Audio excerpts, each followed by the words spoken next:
Hi friends, இந்த movie Tamil. So இன்னைக்கு இந்த வீடியோவில் கருப்பு படத்துக்கான ஃபர்ஸ்ட் சிங்கிள்கான என்னோட ரிவ்யூ தான் உங்கள்கிட்ட ஷேர் பண்ணிக்க வந்து போகிறேன். கருப்பு இந்த ஒரு படத்துக்கான ஃபர்ஸ்ட் சிங்கிளுக்கு காட் மோட் அப்படின்னு சொல்லி டைட்டில் வந்து வச்சிருக்காங்க. ஸோ இந்த ஒரு படமே வந்து ஒரு கடவுளை பற்றின ஒரு திரைப்படம் தான். ஸோ அதனால காட் மோட் அப்படின்னு சொல்லிட்டு இருக்காங்க.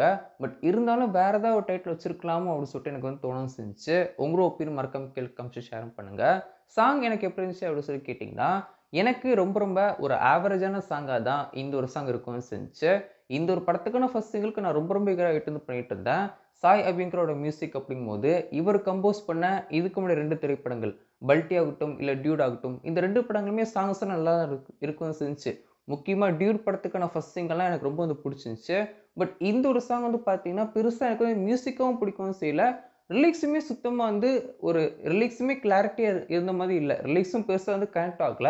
ஸோ அந்த மாரி தான் இந்த ஒரு சாங் இருக்கவும் செஞ்சுச்சு. எனக்கு ரொம்ப ரொம்ப ஒரு ஆவரேஜான சாங்கா தான் இந்த ஒரு கருப்பு படத்துக்கான ஃபர்ஸ்ட் சிங்கிள் இருக்கும்னு செஞ்சுச்சு.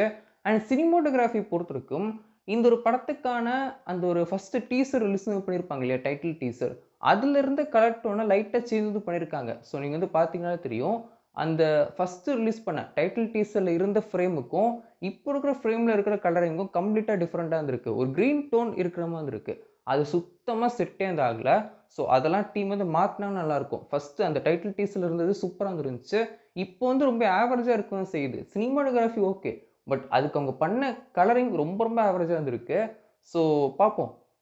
ஓவராலா வந்து பார்த்தீங்கன்னா, ஏதோ ஒரு விஷயம் வந்து பெருசா இந்த ஒரு சாங்ல எனக்கு வந்து ஒர்க் அவுட் வந்து ஆகல. இந்த ஒரு சாங் வந்து கேட்கறதுக்கே பெருசா வந்து ரொம்ப கத்திட்டே இருக்காங்களோ, ரொம்ப கிளாரிட்டியா இல்லாத ஒரு சாங்கா தான் இருக்கும்னு செஞ்சே தவிர்த்து, இந்த ஒரு சாங் வந்து கேட்கிறவன் எனக்கு வந்து ஃபீலே வந்து ஆகல. பட் ஆனா ஒரு விஷயத்த ஒத்துக்கிட்டே இருந்தாகணும். சூர்யாவோட லுக்லாம் ரொம்பவே சூப்பரா இருக்கும்னு செஞ்சுச்சு. அவருக்கான ஸ்க்ரீன் பிரசன்ஸ் தான் இந்த ஒரு சாங்க்கான ஒரு மிகப்பெரிய ப்ளஸ் பாயிண்ட் அப்படி சொல்லிட்டு நான் சொல்லவும் செய்வேன். டான்ஸும் வேற ஏதாவது பண்ணியிருக்கலாமோ, டான்ஸ் வந்து வேற மாரி ஸ்டைல்ல பண்ணியிருக்கலாமோ அப்படின்னு சொல்லி தோணவும் செஞ்சுச்சு. ஓவராலா வந்து பார்த்தீங்கன்னா, ஒரு ஓகேயான ஒரு சாங். ஒரு ஆவரேஜான சாங்ன்னு சொல்லலாம். நம்ம சூர்யா சார்க்காண்டி வேணா பார்க்கலாம். அவருக்கான லுக்லாம் ரொம்ப மாஸா இருக்கவும் செஞ்சுச்சு. அண்ட் வந்து பார்த்தீங்கன்னா, லிரிக்கல் வீடியோ நல்ல ஒரு ஒர்க் பண்ணவும் வச்சிருப்பாங்க. Cinematography okay. பட் ஆனா சினிமாட்டோகிராஃபி பண்ணதுக்கு அப்புறமா, கலரிங் வந்து பெருசா நல்லா பண்ணல. அது வந்து படத்துக்கான ரிலீஸ்லாம் கிட்ட வரும்போது, கலரிங்காவே மாத்துனா நல்லாருக்கும். நம்ம சொல்றனால மாத்த போறது கிடையாது. பட் இருந்தாலும் எனக்கு வந்து மாத்துனா நல்லாருக்கும் அப்படின்னு சொல்லி ஃபீல் வந்து ஆச்சு.